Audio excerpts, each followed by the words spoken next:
Hello आणि नमस्कार सगळ्यांना. मी रश्मी तुम्हा सगळ्यांचं पुन्हा एकदा स्वागत करते टेस्टी बाईटमध्ये.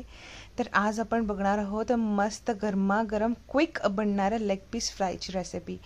सो ही लेग पीस फ्रायची रेसिपी विदाऊट कॉर्नफ्लॉवर, मैद्याच्या कोटिंग, अंड्याच्या कोटिंग शिवायची असणारी लेग पीस फ्रायची रेसिपी आहे. सो डायरेक्टली जाऊयात आपण रेसिपीकडे.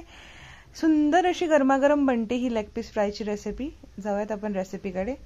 सो आपण इथे घेतले आहेत लेग पीसेस. हे लेग पीस मी तुम्ही बघत आहात त्याला कट मारून आणले आहे. ते तुम्ही घरीही मारू शकतात आणि जिथून तुम्ही चिकन आणता आहात त्यांना देखील सांग पाहिजे.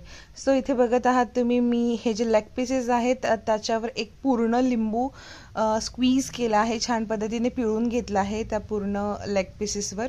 त्याच्यानंतर मी त्यात टाकला आहे 1 चमचा हळद.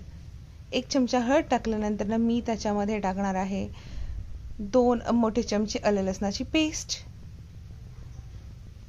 2 मोठे चमचे आलं लसणाचं पेस्ट. नंतर मी त्यामध्ये टाकणार आहे आपला एव्हरेस्ट तंदुरी चिकन मसाला. येस, जसं की मी तुम्हाला मगाशी सांगितलं, मी यामध्ये आज अंड्याची कोटिंग न टाकता किंवा मी त्याच्यामध्ये कोणत्याही प्रकारचं मैदा कॉर्नफ्लॉवरचा यूज न करता ह्याच्यामध्ये मी एव्हरेस्टचा तंदुरी चिकन मसाला 2 चमचे यूज केला आहे. त्यानंतर मी चवीपुरतं मीठ त्याच्यामध्ये टाकलं आहे. 2 चमचे काश्मीरी लाल मिर्च त्याच्यामध्ये टाकलेली आहे. त्यानंतर 1 चमचा त्याच्यामध्ये सुहाना चिकन मसाला टाकला आहे. कोणताही ब्रँडचा असू देत, तो आपल्या ग्रोसरी शॉपमध्ये अवेलेबलच असतो. त्यानंतर मी ह्याच्यामध्ये 2 चमचे दही टाकलेलं आहे. 2 चमचे दही टाकल्यानंतर ह्याच्यामध्ये पिंच ऑफ जसं आपल्याला हवं तसा खायचा रंग लाल मी ह्याच्यामध्ये छान कलरसाठी टाकलेला. आता हे छान पद्धतीने मॅरिनेट आपल्याला करून घ्यायचे, मस्त मिक्स करून घ्यायचे. जे आपण कट्स मारून आणले आहे त्या कट्सच्या आतमध्ये पर्यंत हा मॅरिनेशनचा मसाला गेला पाहिजे. अशा पद्धतीने ते प्रॉपर मॅरिनेट करून घेतलं पाहिजे.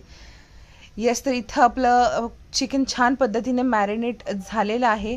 त्यानंतर हे आपल्याला अर्धा तास फ्रीजमध्ये ठेवून द्यायचे.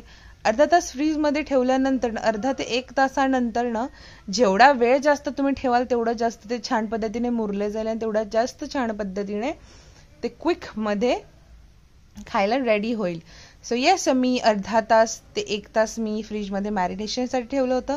त्यानंतर मी कढईवर तेल तापत ठेवून त्याच्यामध्ये ते छान पद्धतीने मंद आचेवर तळून घेतले. अँड येस, आपलं chicken leg piece fry ready आहे. Chicken leg piece fry.